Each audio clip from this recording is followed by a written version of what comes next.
Okay, another PT school myth and lie is that you are going to learn about therapeutic exercise when you get out on your clinicals. Now, sounds like from the students that I've had recently that this has been cleaned up a little bit. There is some attention put to exercise prescription programming, breaking down exercises, that kind of stuff in PT school now. The answer across the board, every time my class asked this when we were in PT school, hey, when are we gonna learn exercise? Hey, what about exercise? It was always, oh, you'll learn that on your rotations, which you don't learn. And you probably don't learn that now if you're not getting it, because physical therapists are notorious for being absolutely 100% clueless when it comes to exercise. We learn these 5 corrective exercises for knee pain, and these 5 corrective stretches for foot pain, and these 5 corrective exercises for shoulder pain, and it's all garbage.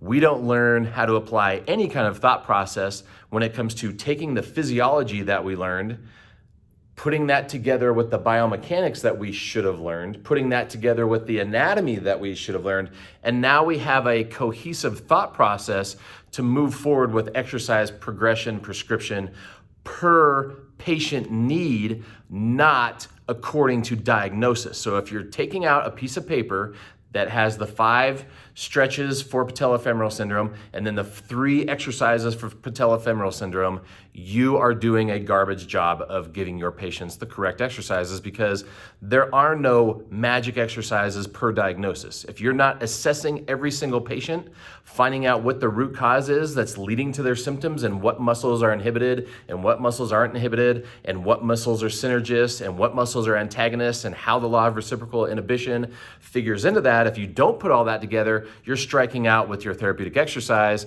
and no wonder your patients feel more pain, more instability, more problems, and continue to have problems after they do your corrective exercises. There's no such thing as a corrective exercise. If exercise fixed things, everybody that went to the gym, everybody that played sports would be symptom-free and injury-free. That's not true, because the problem is inhibition causing misfiring, causing poor biomechanics, causing compensation, which is why people have those problems. And corrective exercise, eccentric, concentric exercise does not, will not, has not ever reverse inhibition. So if you aren't reversing inhibition in clinic after you figure out what's inhibited, you are striking out, and it doesn't matter what you give them for exercises, it won't work in the long term, and you're not getting to the root cause. So if you don't understand that, that's reason 265, I think, why you need to be in the shift.